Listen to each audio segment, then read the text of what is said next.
DNA నిర్మాణం పైన జరుగుతున్న వీడియో లెసన్కు విద్యార్థులకు స్వాగతం.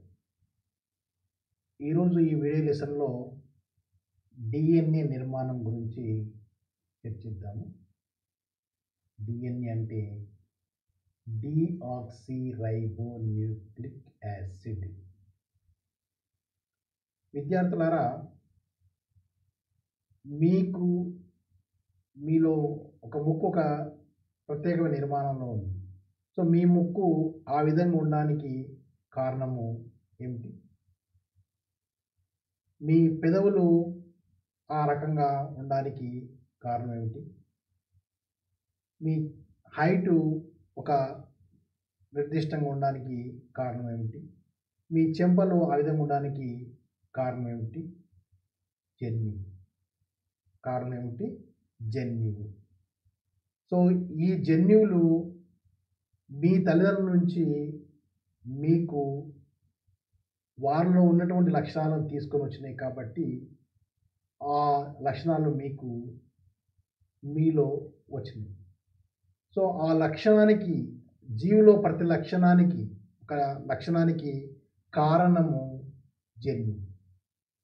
ఆ జన్యువులు ఎక్కడ ఉంటాయి? డిఎన్ఏలో ఉంటాయి. డిఎన్ఏ ఎక్కడ ఉంటుంది? క్రోమోజోమ్లో ఉంటుంది. క్రోమోజోమ్ ఎక్కడ ఉంటుంది? కేంద్రకంలో ఉంటుంది.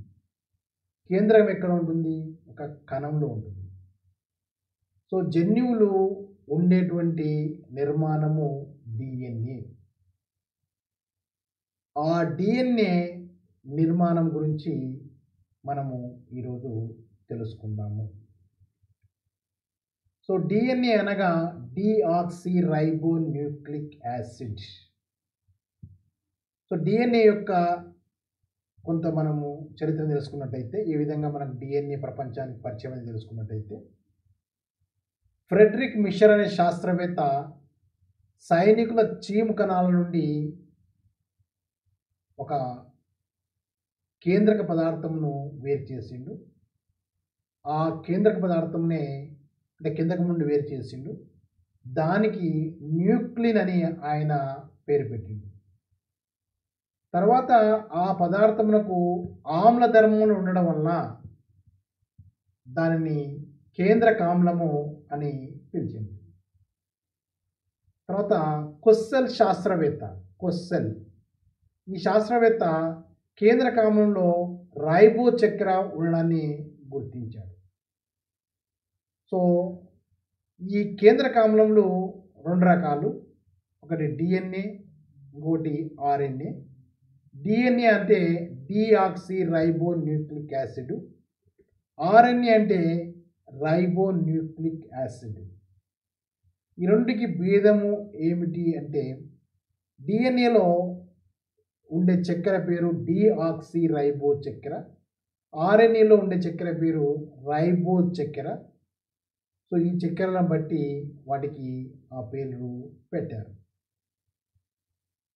డిఎన్ఏ ప్రమాణములు న్యూక్లియోటైడ్, అంటే న్యూక్లియోటైడ్ల చేత డిఎన్ఏ తయారవుతుంది. న్యూక్లియోటైడ్లు వరుసగా పేర్చుకుంటూ పోతే మనకు డిఎన్ఏ తయారవుతుంది. ఒక జీవికి నిర్మాణాత్మక ప్రమాణములు కణాలు మనం పేర్చుకుంటూ పోతే ఒక జీవి తయారవుతుంది. ప్రోటీన్లకు ప్రమాణములు అమైనో ఆమ్లాలు మనం పేర్చుకుంటూ పోతే మనకు ఈ అమైనో ఆమ్లాలు పేర్చుకుంటూ పోతే ప్రోటీన్లు తయారవుతాయి. ఆ విధంగా డిఎన్ఏ తయారు కావాలి అంటే న్యూక్లియోటైడ్లు కావాలి. ఈ డిఎన్ఏ కేంద్రకంలో ఎక్కువ ఉంటుంది. తర్వాత ఆర్ఎన్ఏ అనేది కణద్రవ్యంలో ఎక్కువగా ఉంటుంది. సో డిఎన్ఏ కేంద్రకంలో ఉంటుంది, కణద్రవ్యంలో ఉంటుంది. కానీ కేంద్రకంలో ఎక్కువ ఉంటుంది, కణద్రవ్యం తక్కువ ఉంటుంది. ఆర్ఎన్ఏ కూడా కేంద్రకంలో ఉంటుంది, కణద్రవ్యంలో ఉంటుంది, కానీ కణద్రవ్యంలో ఎక్కువగా ఉంటుంది. సో ఇదే డిఎన్ఏ గురించి నా పరిచయము. డిఎన్ఏ పూర్తి నిర్మాణం గురించి మనము కూలంకషంగా చర్చిద్దాము. డిఎన్ఏ నిర్మాణంలో మనకు 3 అణువులు పాల్గొంటాయి. ఒకటి నత్రజని క్షారము, 2 చక్కెర, 3 ఫాస్ఫారిక్ ఆమ్లం. ఈ మూడింటి కలయిక వలన డిఎన్ఏ తయారవుతుంది. అది నత్రజని క్షారములు ఇక్కడ 2 రకములు, అవి ప్యూరిన్లు, పిరిమిడిన్లు. ఇందులో 2 రకాలుగా ఉన్నాయి. సో ఈ 3 రకాల అణువుల గురించి మనం వివరంగా తెలుసుకుందాము. ప్యూరిన్లు. సో నత్రజని క్షారములు మొత్తము 4: adenine, guanine, thymine, cytosine. Uracil అనేది ఉంటుంది ఇంకొక నత్రజని క్షారము, అది ఆర్ఎన్ఏలో ఉంటుంది. సో డిఎన్ఏలో మాత్రము అడెనిన్, గ్వానిన్, థైమిన్, సైటోసిన్ ఉంటుంది. ఇందులో అడెనిన్, గ్వానిన్లను కలిపి ప్యూరిన్లు అంటారు. థైమిన్, సైటోసిన్ కలిపి పిరిమిడిన్లు అంటారు. సో అడెనిన్, గ్వానిన్లు ప్యూరిన్లు, తర్వాత థైమిన్, సైటోసిన్ను పిరిమిడిన్లు. పిరిమిడిన్లు అంటే మనం పివై అని రాస్తాం, పిరిమిడిన్లు. థైమిన్ అంటే టిహెచ్వై అని రాస్తారు. సైటోసిన్ అంటే సివై అని రాస్తారు. సో వై ఉన్నటువంటిది ఈ వై అన్న గ్రూప్ అంతా ఒకటి అని చెప్పి మనం ఆ విధంగా గుర్తుంచుకోవచ్చు. ఇక్కడ ప్యూరిన్లలో 2 కర్బన నత్రజని వలయాలు ఉంటాయి. ఇది కర్బన నత్రజని వలయం అంటే కార్బన్లు మరియు నైట్రోజన్లు ఉన్నటువంటి వలయం. సో ఇది ఒక వలయం. సో ఇక్కడ మనకు 2 కర్బన నత్రజని వలయాలు ఉంటాయి ప్యూరిన్లలో. ప్యూరిన్లలో 2 వలయాలు ఉన్నాయి చూడండి. ఇది ఒక వలయము, ఇది ఒక వలయం. ఇది అడెనిన్, ఇది గ్వానిన్. సో ఇక్కడ అడెనిన్లో ఇది బెంజిన్ వలయం. బెంజిన్ 6 కర్బన పరమాణువులు ఉన్నటువంటి బెంజిన్ వలయం. ఈ బెంజిన్ వలయంలో 1వ స్థానంలో మరి 3వ స్థానంలో నైట్రోజన్ ఉంటుంది. కార్బన్ బదులుగా నైట్రోజన్ ఉంటుంది. ఈ బెంజిన్ వలయంలో 1వ స్థానంలో 3వ స్థానంలో నైట్రోజన్ ఉంటుంది. దీనిని ఇమిడజోల్ వలయము అంటారు. ఇక్కడ మనకు ఇక్కడ మొత్తము 5 కర్బన పరమాణువులు ఉన్నాయి. 1, 2, 3, 4, 5. ఈ 5 కర్బన పరమాణువులు ఉన్నటువంటి ఇమిడజోల్ వలయము ఉంటుంది. సో ప్యూరిన్లలో ఇక్కడ 2 వలయాలు ఉంటాయి. ఒక బెంజిన్ వలయము, ఒక ఇమిడజోల్ వలయము ఉంటుంది. బెంజిన్ వలయంలో 1వ స్థానంలో 3వ స్థానంలో నైట్రోజన్ ఉంటుంది.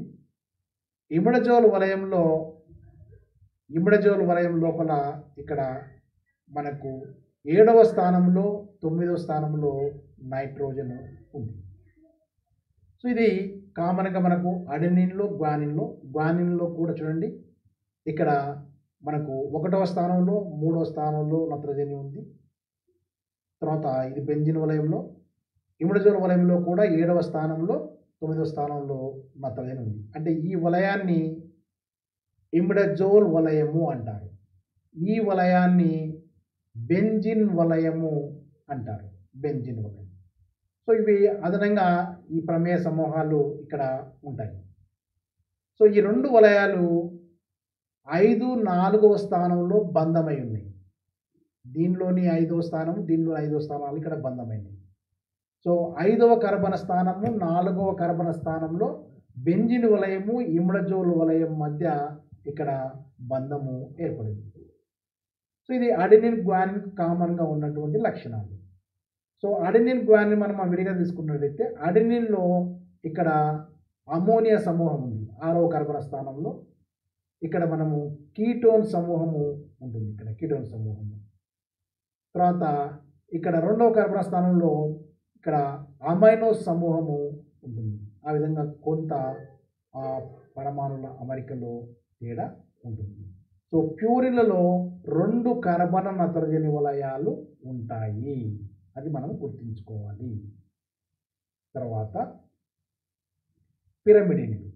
పిరిమిడిన్లో థైమిన్, సైటోసిన్, సై పిరిమిడిన్లు. పిరిమిడిన్ అన్నప్పుడు ఇంగ్లీష్లో PYతో రాస్తారు. సో వై ఉన్నదంతా ఒక గ్రూప్ మనం భావించుకోవాలి. ఇది యురాసిల్ మాత్రము ఇది మనకు డిఎన్ఏలో ఉండదు, RNAలో ఉంటుంది. కానీ పిరమిడ్లోనే చెప్పుకునేటప్పుడు పిరమిడ్లో కిందికి వస్తుంది కాబట్టి మనం ఇక్కడ రాసుకోవడము జరిగింది. ఇక్కడ చూడండి మనకు ఒకే మనకు వలయం ఉంది. మనకు ఇక్కడ బెంజిన్ వలయము ఉంటుంది. ఇక్కడ బెంజిన్ వలయం ఇక్కడ ఉంచండి. ఇది బెంజిన్ వలయమే, ఇది బెంజిన్ వలయము. సో బెంజిన్ వలయంలో మనకు 1వ స్థానంలో, 3వ స్థానంలో 1వ స్థానంలో మరియు 3వ స్థానంలో నత్రజని పరమాణులు ఉన్నాయి. ఇక్కడ కూడా నత్రజనులు ఉన్నాయి, ఇక్కడ కూడా నత్రజనులు ఉన్నాయి. సో వీటి అమరికలో కొన్ని ప్రమేయ సమూహాల్లో కొంత తేడాగా ఉంది. ఇక్కడ 6వ స్థానంలో కీటోన్ సమూహం ఉంది, ఇక్కడ 6వ స్థానంలో ఇక్కడ అమైనో సమూహం ఉంది, ఇక్కడ 6వ స్థానంలో మళ్ళీ కీటోన్ సమూహం ఉంది. ఇక్కడ 5వ స్థానంలో ఇది CH3 మిథైల్ సమూహం ఉంది. ఇక్కడ మిగతా వాటిలో ఆ మిథైల్ సమూహం లేదు. ఇక 2వ స్థానంలో అన్నిట్లో కూడా కీటోన్ సమూహము ఉంది. రెండిట్లో కూడా కీటోన్ బాండింగ్ ఉంది. సో ఇవి కొంత థైమిన్, సైటోసిన్, యురాసిల్ల మధ్య ఉన్నటువంటి భేదం, నిర్మాణాత్మకంగా ఉన్నటువంటి భేదం. సో మనం గుర్తుంచుకోవాల్సింది ప్యూరిన్లలో 2 కార్బన్ నత్రజని వలయాలు ఉంటాయి.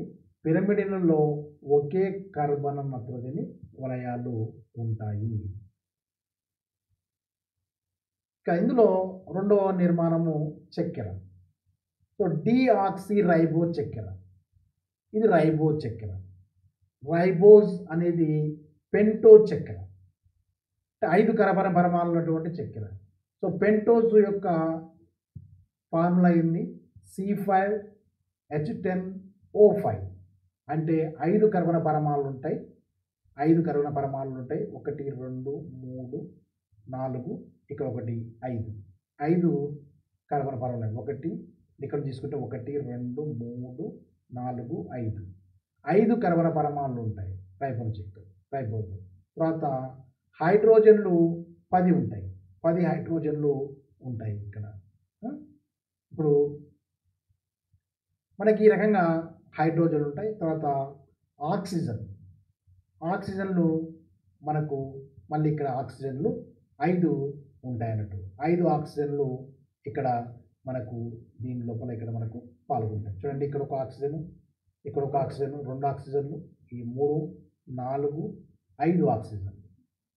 ఇక హైడ్రోజన్లు 10 ఉండాలి. ఇక్కడ 2 1 3 4 5 6 7 8 9 10. ఆ విధంగా 5 కార్బన్ పరమాణులు, 10 హైడ్రోజన్ పరమాణులు, 5 ఆక్సిజన్ పరమాణులు కలిసి రైబోజ్ చక్కెర ఏర్పడుతుంది. సో రైబోజ్ ఫార్ములా అయింది C5H10O5. ఇది రైబోజ్ చక్కెర.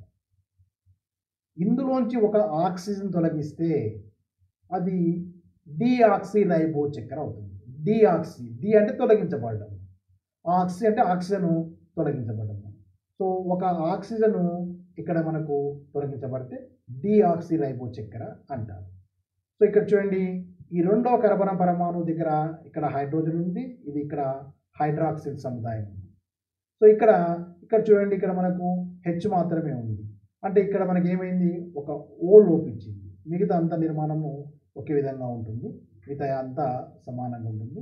ఒక 2వ కార్బన్ పరమాణు స్థానంలోనే ఆక్సిజన్ లేదు. సో రైబోజ్లో ఒక ఆక్సిజన్ ఇక్కడ లేదు కాబట్టి ఈ చక్కెరను ఏమంటాము? డిఆక్సీ రైబోజ్ చక్కెర అని అంటారు. సో డిఆక్సీ రైబోజ్ చక్కెర ఉన్నందుకే ఈ కేంద్రకామ్లాన్ని డిఆక్సీ రైబో న్యూక్లిక్ యాసిడ్ అన్నారు. దాని DNA. రైబో చక్కెర ఉన్నందుకు ఆ కేంద్రకామ్లాన్ని రైబో న్యూక్లిక్ యాసిడ్ అని పిలుస్తారు. అది RNA.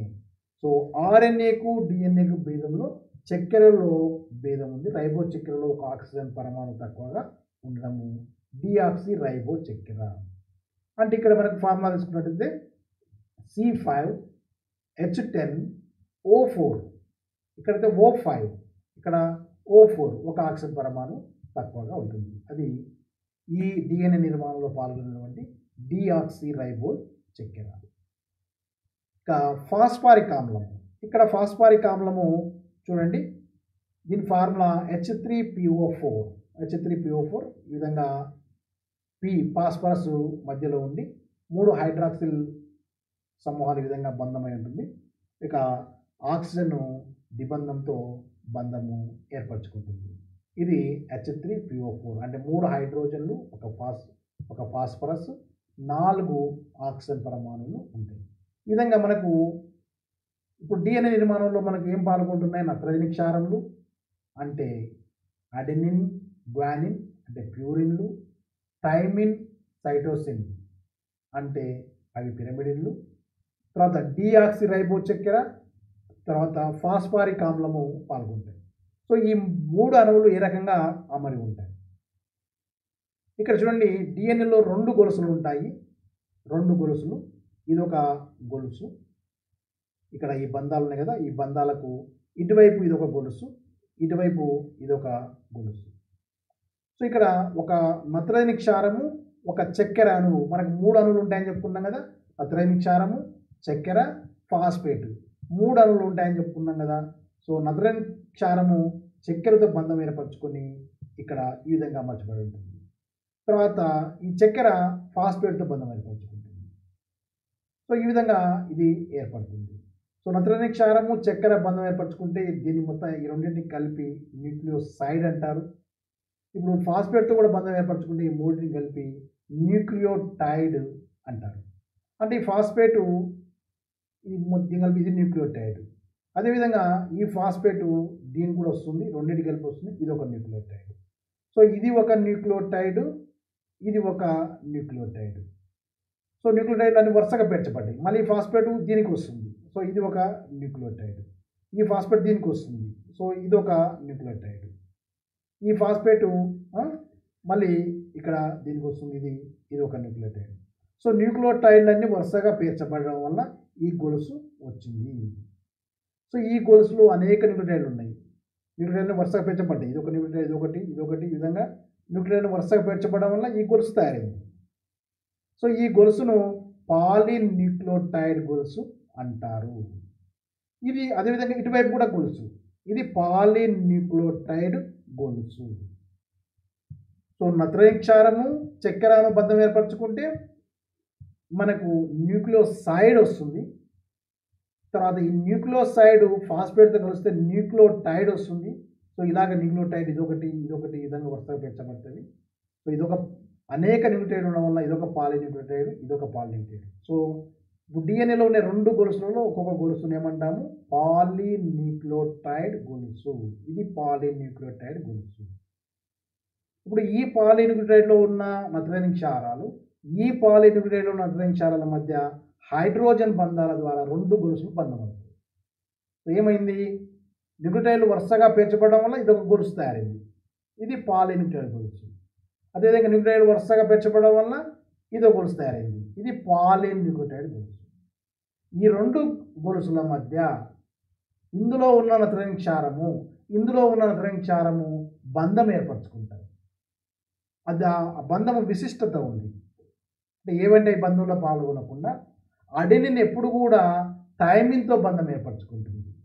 అంటే ఒక ప్యూరిన్ ఒక పిరమిడిన్తో బంధం ఏర్పరచుకుంటుంది. అంటే ఈ గొలుసులో ఉన్న ఒక ప్యూరిన్ ఈ గొలుసులో ఉన్న ఒక పిరమిడిన్తో బంధం ఏర్పరచుకుంటుంది. దీనికి ఒక నిర్దిష్టమైన బంధము ఏర్పడే అవకాశం ఉంది. అంటే అడెనిన్ ఎప్పుడు కూడా థైమిన్తో బంధం ఏర్పరచుకుంటుంది, గ్వానిన్ ఎప్పుడు కూడా సైటోసిన్తో బంధం ఏర్పరచుకుంటుంది. అడెనిన్కు థైమిన్కి మధ్య 2 హైడ్రోజన్ బంధాలు ఉంటాయి. గ్వానిన్కు సైటోసిన్ మధ్య 3 హైడ్రోజన్ బంధాలు ఉంటాయి. సో 3 హైడ్రోజన్ బంధాలతోటి ఈ గొలుసుతో గ్వానిన్ సైటోసిన్ మధ్య బంధం ఏర్పరచుకుంటుంది. సో దీన్ని బట్టి మనకి ఏమర్థమవుతుంది? 2 పాలీన్యూక్లియోటైడ్ గొలుసులు ఏర్పడిన తర్వాత ఈ 2 పాలీన్యూక్లియోటైడ్ గొలుసుల మధ్య హైడ్రోజన్ బంధాల ద్వారా ఈ 2 గొలుసులు బంధించబడతాయి. తర్వాత ఇలా ఏర్పడినటువంటి నిచ్చెన లాంటి ఈ గొలుసు ఇది మెలక తిరిగిపోవడం వలన ఇది సర్పిలాకారంగా మారిపోతుంది. సో ఇది టూకీగా మనం డిఎన్ఏ నిర్మాణము. ఇంకా కొంచెం వివరంగా మనము డిఎన్ఏ నిర్మాణాన్ని తెలుసుకుందాము. సో న్యూక్లియోసైడ్ ఇంతకు మనం ఏం చెప్పుకున్నాము? నత్రజని క్షారము చక్కెర కలిస్తే న్యూక్లియోసైడ్ ఏర్పడుతుందని చెప్పుకున్నాము.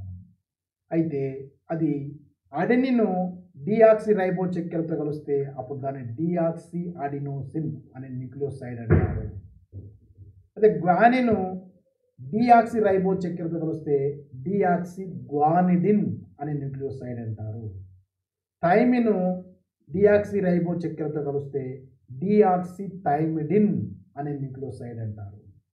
సైటోసిన్ డిఆక్సీ రైబో చక్కెరతో కలిస్తే డిఆక్సీ సైటిడిన్ అని అంటారు. సో ఇప్పుడు ఏమవుతుంది, మనకు ఇక్కడ నత్రజని క్షారము చక్కెరతో బంధం ఏర్పరచుకుంటుంది. సో నత్రజని క్షారానికి చక్కెరకు మధ్య ఉండే బంధాన్ని గ్లైకోసైడ్ బంధము అంటారు. గ్లైకోసైడ్ బంధం. సో నత్రజని క్షారము చక్కెరకు మధ్య ఉన్నటువంటి బంధాన్ని గ్లైకోసైడ్ బంధము అంటారు. అయితే ప్యూరిన్ ఎప్పుడు కూడా ఇది ప్యూరిన్ ఒకే నత్రజని వలయం ఉన్నటువంటిది ప్యూరిన్.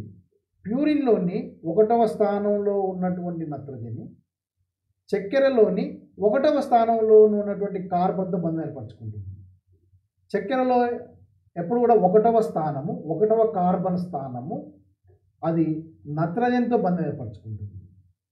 చక్కెరలోని 3వ కార్బను 5వ కార్బను ఫాస్ఫేట్తో బంధం ఏర్పరచుకుంటుంది. ఇక్కడ చూడండి, ఇది నత్రజని క్షారము. ఈ నత్రజని క్షారము ఈ చక్కెరకు మధ్య బంధము ఉంటుంది. అయితే ఈ చక్కెరలోని 1వ కార్బన్తో ఈ నత్రజని క్షారం బంధం ఏర్పరచుకుంటుంది. ఏ నత్రజని క్షారమైనా చక్కెరలోని 1వ కార్బన్తో బంధం ఏర్పరచుకుంటుంది. చక్కెరలోని ఇక్కడ 5వ కార్బన్ తోటి ఒక ఫాస్ఫేట్ బంధం ఏర్పరచుకుంటుంది. 3వ కార్బన్ తోటి ఇంకో ఫాస్ఫేట్ బంధం ఏర్పరచుకుంటుంది. ఆ విధంగా చక్కెరలోని 3 కర్బన పరమాణువులు బంధంలో పాల్గొంటాయి. చక్కెరలోని 1వ కార్బను నత్రజని క్షారంతో బంధం ఏర్పరచుకుంటుంది. అది ఏదైనా కావచ్చు, అడెనిన్, గ్వానిన్, థైమిన్, సైటోసిన్ ఏదైనా కావచ్చు. కానీ చక్కెరలోని 1వ కార్బను నత్రజని క్షారంతో బంధం ఏర్పరచుకుంటుంది. ఈ చక్కెరలోని ఇక్కడ 5వ కార్బను ఒక ఫాస్ఫేట్తో బంధం ఏర్పరచుకుంటుంది. 3వ కార్బను ఇంకో ఫాస్ఫేట్తో బంధము ఏర్పరచుకుంటుంది. సో ఆ విధంగా మన చక్కెరలకు వచ్చేసరికి ఎప్పుడు కూడా 1వ కార్బన్ నత్రజని క్షారంతో బంధం ఏర్పరచుకుంటుంది. అయితే ప్యూరిన్లో విషయానికి వచ్చేసరికి ఇది 1వ స్థానంలో ఉన్న నత్రజని బంధంలో పాల్గొంటుంది. పిరమిడిన్కి వచ్చేసరికి 9వ స్థానంలో ఉన్న నత్రజని క్షారము బంధం ఏర్పరచుకుంటుంది. సో ఇక్కడికి వచ్చేసరికి మనకు N9C1 bonding, N9C1 bonding.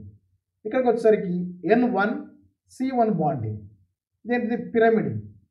So పిరమిడిన్లో ఏమవుతుంది, మనకు N1C1 బాండింగ్. ఇక్కడికి వచ్చేసరికి మనకు ఇక్కడ N9 అంటే 9వ స్థానంలో ప్యూరిన్లో 9వ స్థానంలో ఉన్నటువంటి నత్రజని చక్కెరలోని 1వ స్థానంలో ఉన్న కార్బన్తో బంధం ఏర్పరచుకుంటుంది. సో ఈ బంధం ఏంది, N9C1 గ్లైకోసైడ్ బంధం. ఇక్కడ N1C1 గ్లైకోసైడ్ బంధం. ఇది పిరమిడిన్లలో, ఇది ప్యూరిన్లలో.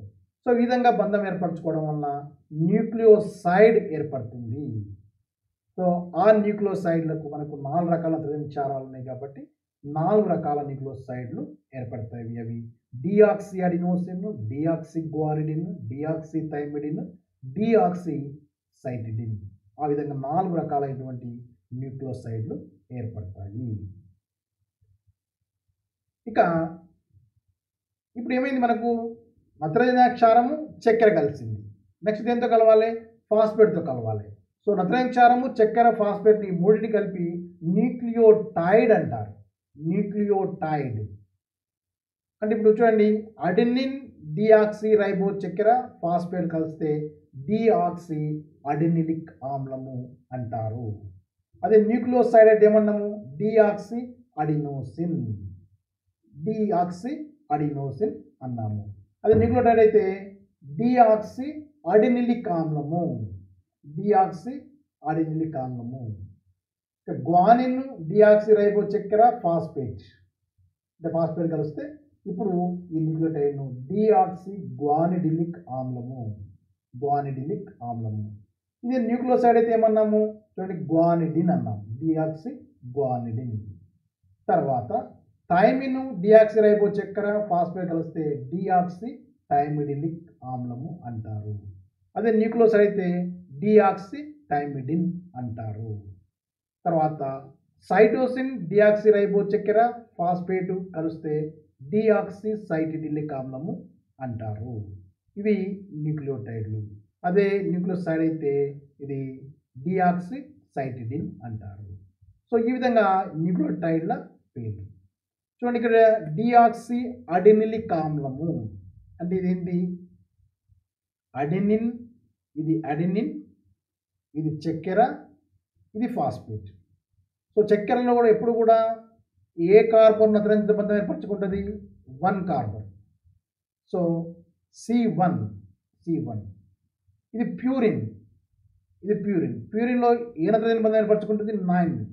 సో N9, C1 N9 ఇక్కడ బంధం ఏర్పరచుకుంది. ఇది చక్కెరలో ఇక్కడ 5వ కార్బన పరమాణువు ఇక్కడ ఫాస్ఫేట్తో బంధం ఏర్పరచుకుంది. సో ఈ విధంగా బంధం ఏర్పరచుకున్నప్పుడు ఈ మొత్తాన్ని కలిపి న్యూక్లియోటైడ్ అంటారు. సో అక్కడ పాల్గొంటున్నటువంటి నత్రజని క్షారాన్ని బట్టి డిఆక్సి అడెనిలిక్ ఆమ్లము అంటారు. అదేవిధంగా డిఆక్సి గ్వానిడిలిక్ ఆమ్లము, ఇది కూడా ప్యూరిన్ కాబట్టి ఇక్కడ ఏ విధంగా బంధంలో ఏర్పడ్డాయి ఇక్కడ కూడా ఆ విధంగానే ఏర్పడతాయి. డిఆక్సి థైమిడిలిక్ ఆమ్లము, ఇది పిరమిడిన్లో మనకు ఇది ఒకటో స్థానంలో నత్రజని 1వ స్థానంలో ఉన్న కార్బన్తో బంధం ఏర్పరచుకుంటుంది. సో C1N1 లేదా N1C1 బంధము ఉంటుంది. ఇక్కడ 5వ కార్బన్ను ఇక్కడ చక్కెరలో ఉన్న 5వ కార్బన్ ఫాస్ఫేట్తో బంధం ఏర్పరచుకుంటుంది. ఇదే విధంగా ఇక్కడ కూడా బంధము ఏర్పరచుకుంటుంది. సో ఈ విధంగా న్యూక్లియోటైడ్లు ఏర్పడ్డాయి. సో ఈ న్యూక్లియోటైడ్లన్నీ కలిస్తే చూడండి, ఇప్పుడు ఇది ఒక న్యూక్లియోటైడ్, ఇది ఒక న్యూక్లియోటైడ్. ఈ న్యూక్లియోటైడ్లన్నీ మధ్య బంధం ఏర్పడితే, అప్పుడు ఇది ఒక గొలుసు, ఇది పాలీన్యూక్లియోటైడ్ గొలుసు. ఇవన్నీ వరుసగా పేర్చబడిన ఒక గొలుసు ఏర్పడితే ఇది పాలీన్యూక్లియోటైడ్ గొలుసు అంటారు. సో ఈ విధంగా ఒక న్యూక్లియోటైడ్కు ఇంకో న్యూక్లియోటైడ్ మధ్య బంధము ఎలా ఏర్పడుతుంది అనేది మనం తెలుసుకుందాం. చూడండి, ఇది చక్కెర. ఇక్కడ ఏముంటుంది? ఇక్కడ మనకు ఇటువైపు నత్రజని క్షారము ఉంటుంది. ఈ చక్కెర చూడండి, చక్కెరలోని 5వ కార్బన్, ఇక్కడ ఉన్న 5వ కార్బను ఇది ఫాస్ఫారిక్ ఆమ్లంతో బంధం ఏర్పరచుకున్నది. తర్వాత ఇక్కడ ఉన్నటువంటి ఈ 3వ కార్బన్ ఫాస్ఫేట్తో బంధం ఏర్పరచుకుంది. ఇక్కడ నత్రజని క్షారం కామన్ ఉంటుంది. సో నత్రజని క్షారము, చక్కెర, ఈ ఫాస్ఫేట్ కలిస్తే ఒక న్యూక్లియోటైడ్. తర్వాత మనకు ఇది చక్కెర, ఇక్కడ ఒక నత్రజని క్షారం ఉంటుంది. ఈ నత్రజని క్షారము, ఈ చక్కెర, ఈ ఫాస్ఫేట్ కలిస్తే ఇది ఒక న్యూక్లియోటైడ్. సో ఇది ఒక న్యూక్లియోటైడ్. సో ఇక్కడ ఉండే ఈ బంధాన్ని ఎస్టర్ బంధము అంటారు. ఇది ఒక ఎస్టర్ బంధము. సో 2 ఎస్టర్ బంధాలు ఉన్నాయి. సో 2 ఎస్టర్ అంటే ఒక నత్రజని చక్కెరను 2 ఎస్టర్ బంధాల్లో పాల్గొంటుంది కాబట్టి ఇక్కడ డై ఎస్టర్ బంధము అంటారు. ఈ డై ఎస్టర్ బంధము ఫాస్ఫేట్తో అవుతుంది కాబట్టి ఫాస్ఫో డై ఎస్టర్ బంధము అంటారు. ఆ విధంగా చూడండి, ఇప్పుడు మనకు ఇది ఒక న్యూక్లియోటైడ్ అని చెప్పుకున్నాము. సో ఈ న్యూక్లియోటైడ్ ఇప్పుడు ఇక్కడ 5వ కార్బన పరమాణు బంధంలో పాల్గొన్నది. ఇక్కడ 3వ కార్బన పరమాణువు ఫ్రీగా ఉంది, ఈ బంధంలో పాల్గొనడం రెడీగా ఉంది. దీంతో ఈ ఫాస్ఫేట్ బంధం ఏర్పరచుకుంటుంది. ఇప్పుడు దీన్ని ఫాస్ఫో డైఎస్టర్ బంధం అంటారు. ఎందుకంటే ఫాస్ఫేట్ తోటి 2 సార్లు ఎస్టర్ బంధంలో పాల్గొంటుంది కాబట్టి ఫాస్ఫో డైఎస్టర్ బంధం. సో ఈ ఫాస్ఫో డైఎస్టర్ బంధం వల్ల ఈ న్యూక్లియోటైడ్ల మధ్య బంధం ఏర్పడింది. అదేవిధంగా ఈ న్యూక్లియోటైడ్ల మధ్య బంధము ఏర్పడుతుంది. సో ఈ విధంగా ఫాస్ఫో డైఎస్టర్ బంధం వలన న్యూక్లియోటైడ్లన్నీ ఒకదాని తర్వాత ఒకటి పేర్చబడి ఒక గొలుసు లాంటి నిర్మాణము ఏర్పడుతుంది. దాన్ని పాలీన్యూక్లియోటైడ్ గొలుసు అంటారు. సో మళ్ళీ ఒకసారి మనం చెప్పుకున్నట్టయితే ఇక్కడ ఈ చక్కెర అణువుకు ఈ నత్రజని క్షారానికి మధ్య గ్లైకోసైడ్ బంధం ఉంటుంది. ఈ గ్లైకోసైడ్ బంధం వలన ఈ 2 అణువులు కలుస్తాయి. దీన్ని మనము న్యూక్లియోసైడ్ అంటాము. ఇప్పుడు దీంతో ఈ చక్కెర అణువుతో ఈ ఫాస్ఫేట్ కలిస్తే అది ఎస్టర్ బంధం వల్ల కలుస్తుంది. అప్పుడు దీన్ని మనం న్యూక్లియోటైడ్ అని అంటాము. సో ఈ న్యూక్లియోటైడ్కు ఈ న్యూక్లియోటైడ్ మధ్య మళ్ళీ ఇంకొక ఎస్టర్ బంధం ఏర్పడడం ద్వారా ఈ 2 న్యూక్లియోటైడ్ కలుస్తున్నాయి. కాబట్టి దాన్ని ఫాస్ఫోడ్ డై ఎస్టర్ బంధం అంటారు. సో న్యూక్లియోటైడ్లు ఒకదాని తర్వాత ఒకటి దేనితో బంధం ఏర్పరచుకుంటున్నాయి? ఫాస్ఫోడ్ డై ఎస్టర్ బంధం ద్వారా బంధితమవుతున్నాయి. సో ఈ విధంగా మనకు ఒక పాలిన్యూక్లియోటైడ్ గొలుసు ఏ విధంగా ఏర్పడుతుందో మనము చెప్పుకోవడము జరిగింది. అంటే ఒక నత్రజని క్షారము ఒక చక్కెర అణువు కలిసి మళ్ళీ ఫాస్ఫేట్ కలిసి ఒక న్యూక్లియోటైడ్ ఏర్పడుతుంది. ఆ విధంగా న్యూక్లియోటైడ్లు ఒకదాని తర్వాత ఒకటి పేర్చబడతాయి. అలా పేర్చబడడానికి ఫాస్ఫోడ్ డై ఎస్టర్ బంధము అంటారు. ఆ ఫాస్ఫోడ్ డై ఎస్టర్ బంధం ఎలా ఏర్పడుతుందో మనం చూడవచ్చు. ఇది చక్కెర. ఇక్కడ మనము కార్బన్ స్థానం ఒకటి వరుసగా తీసుకున్నది 1వది, ఇది 2వది, ఇది 3వది, ఇక్కడ 4వది, ఇది 5వది. సో ఈ 5వ కార్బన్తో ఈ ఫాస్ఫేట్ బంధం ఏర్పరచుకుంటుంది. ఇక్కడ ఉన్న 3వ కార్బన్తో ఈ ఫాస్ఫారిక్ ఆమ్లం ఫాస్ఫేట్ బంధం ఏర్పరచుకుంటుంది. ఇది ఎస్టర్ బంధము. ఇది 2 ఎస్టర్ బంధాలు ఉన్నాయి. ఫాస్ఫేట్తో ఉంది కాబట్టి ఫాస్ఫోడ్ డై ఎస్టర్ బంధము అని అంటారు. సో ఆ విధంగా న్యూక్లియోటైడ్ల మధ్య సంబంధం ఏర్పడి పాలిన్యూక్లియోటైడ్ గొలుసు ఏర్పడుతుంది. సో చూడండి, ఇప్పుడు ఇది ఒక పాలిన్యూక్లియోటైడ్ గొలుసు, ఇది ఒక పాలిన్యూక్లియోటైడ్ గొలుసు. ఇది చక్కెర అణువు, ఇది చక్కెర అణువు. ఇక్కడ నత్రజని క్షారం ఉంటుంది. సో ఇక్కడ చూడండి, ఇక్కడ నత్రజని క్షారము, ఇది నత్రజని క్షారము, ఇది చక్కెర, ఇది న్యూక్లియోసైడ్, ఇది న్యూక్లియోసైడ్. ఇప్పుడు ఇక్కడ ఫాస్ఫేట్ బంధం అయింది. ఇది మొత్తం కలిపితే న్యూక్లియోటైడ్. సో ఈ న్యూక్లియోటైడ్ తర్వాత ఇది ఒక న్యూక్లియోటైడ్, ఇది ఫాస్ఫేటు, చక్కెర, ఇది నత్రజని క్షారం, ఇది ఒక న్యూక్లియోటైడ్, ఇది ఒక న్యూక్లియోటైడ్, ఇది ఒక న్యూక్లియోటైడ్. ఇక్కడ ఫాస్ఫోడ్ డైఎస్టర్ బంధము ఉంది. సో ఫాస్ఫోడ్ డైఎస్టర్ బంధం వల్ల ఇది ఒక పాలిన్యూక్లియోటైడ్ గొలుసు, ఇది ఒక పాలిన్యూక్లియోటైడ్ గొలుసు, ఇది ఒక పాలిన్యూక్లియోటైడ్ గొలుసు ఉంటుంది. సో ఈ 2 పాలిన్యూక్లియోటైడ్ గొలుసుల మధ్య 2 నత్రజని క్షారాల మధ్య బంధం ఏర్పడుతుంది. ఇందులో ఉన్న నత్రజని క్షారము ఇందులో నత్రజని క్షారంతో బంధం ఏర్పరచుకుంటుంది. అది ఒక నిర్దిష్టమైన బంధం ఉంటుంది. ఎప్పుడు కూడా అడెనిన్ థైమిన్తో బంధం ఏర్పరచుకుంటుంది. 2 హైడ్రోజన్ బంధాలతోటి. గ్వానిన్ ఎప్పుడు కూడా సైటోసిన్తోనే బంధం ఏర్పరచుకుంటుంది. అంటే అడెనిన్ ఎప్పుడు కూడా థైమిన్తోనే దోస్తాను చేస్తుంది, గ్వానిన్ ఎప్పుడు కూడా సైటోసిన్తోనే దోస్తాను చేస్తుంది, వేరే వాటితోటి దోస్తాను చేయదు. అంటే ఒక ప్యూరిన్ ఒక పెరిమిడిన్ తోటి బంధము ఏర్పరచుకుంటుంది. అవి హైడ్రోజన్ బంధాలు. అంటే ఈ విధంగా తయారైన పాలిన్యూక్లియోటైడ్ గొలుసులు, ఈ పాలిన్యూక్లియోటైడ్ గొలుసు ఎలా తయారవుతుందో మనం చెప్పుకున్నాము. అదే ఇది ఒక పాలిన్యూక్లియోటైడ్ గొలుసు.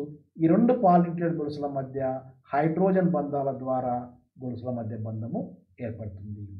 ఇక్కడ మనం ఇంకొక విషయం చెప్పుకోవాలి. ఇక్కడ చూడండి, ఇక్కడ ఈ చక్కెర అణువు బంధం ఏర్పరచుకున్నప్పుడు ఇలా బంధాలు ఏర్పరచుకుంటూ పోయినప్పుడు చివరికి ఒక చోట ఈ చక్కెర అణువు బంధం ఏర్పరచుకోకుండా మిగిలిపోతుంది.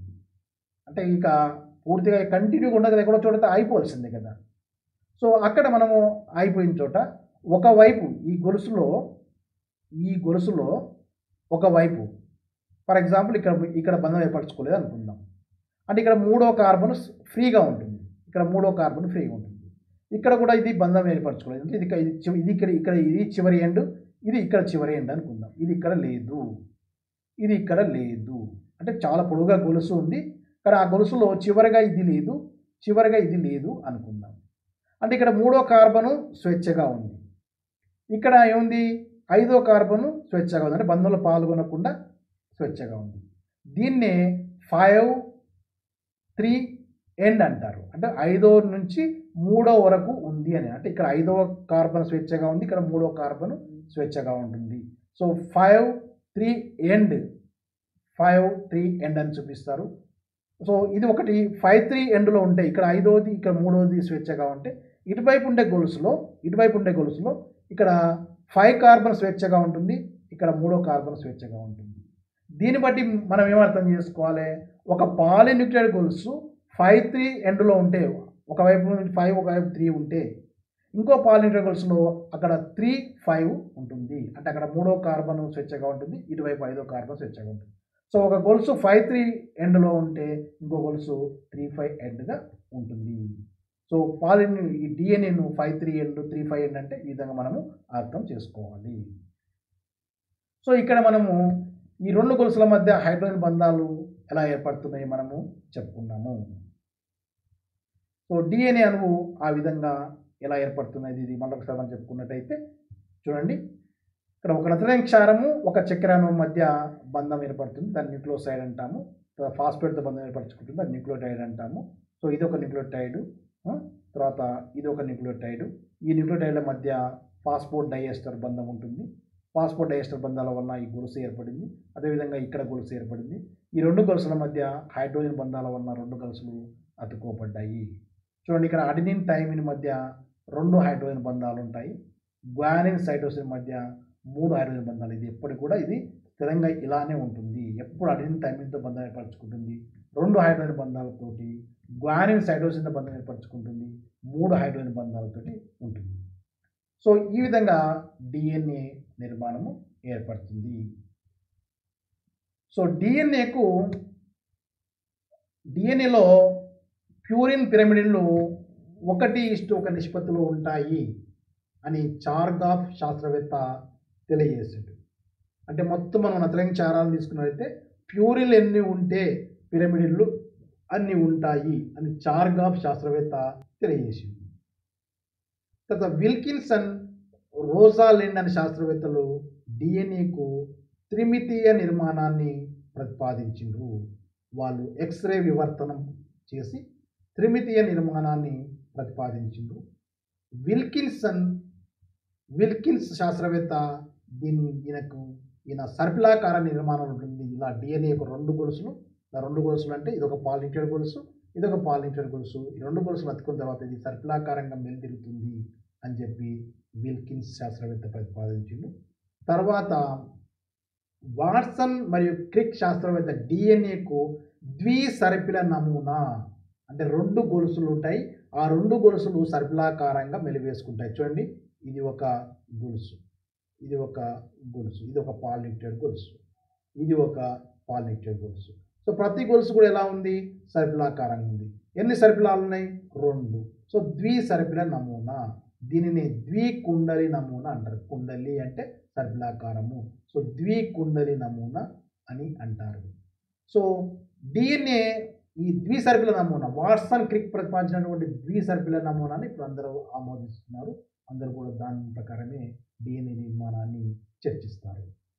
సో డిఎన్ఏ నిర్మాణము ఎలా జరుగుతుందని మనం ఇంతవరకు మనము చెప్పుకున్నాము. ఏమవుతుంది, ఒక నత్రజని క్షారము తర్వాత ఒక చక్కెర, ఈ రెండింటి మధ్య బంధం ఏర్పడుతుంది. దీన్ని న్యూక్లియోసైడ్ అంటాము.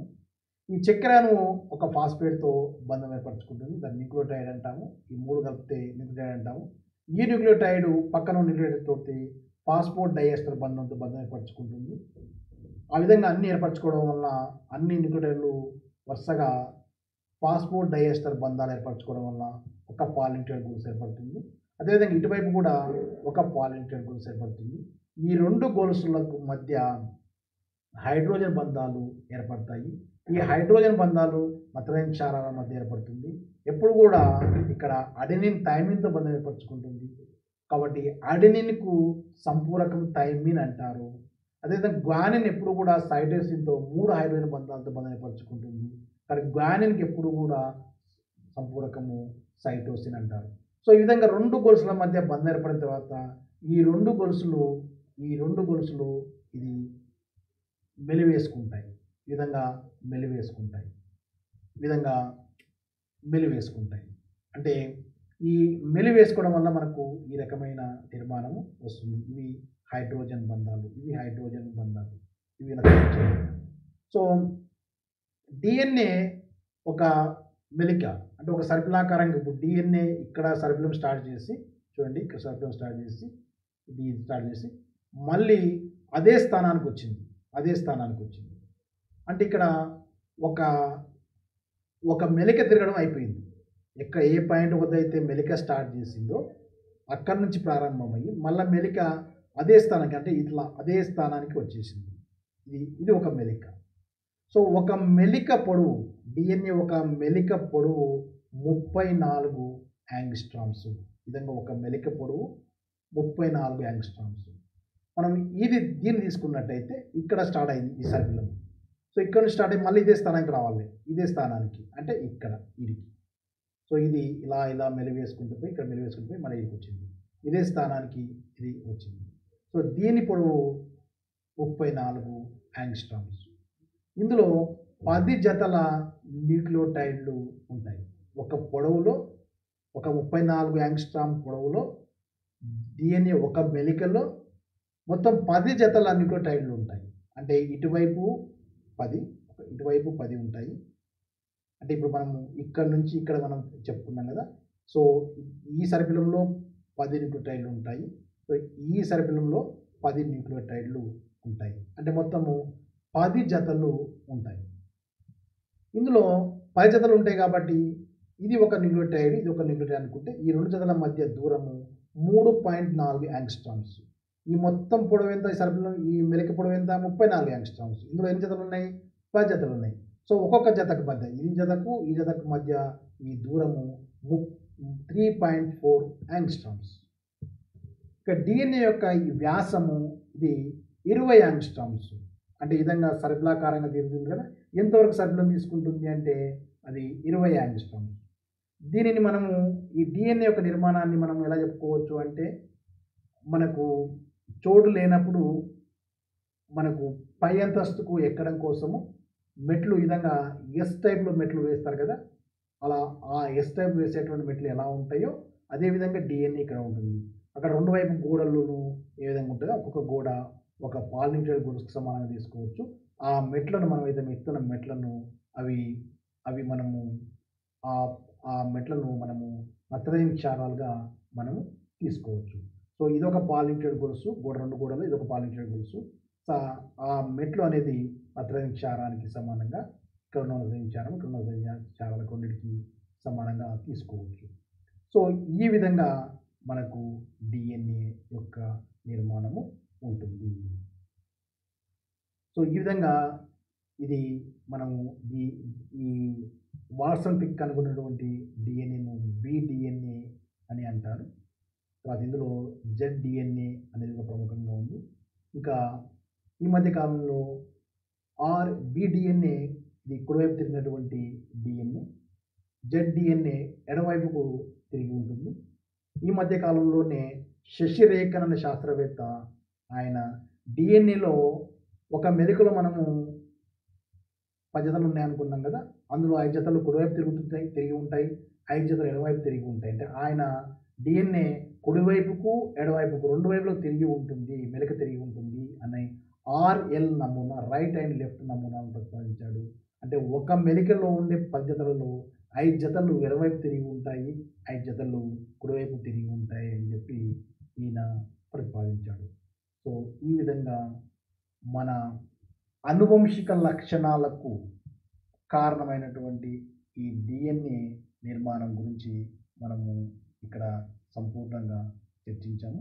సో డిఎన్ఏ గురించి మీ అందరికీ అర్థమైందని చెప్పి నేను భావిస్తున్నాను.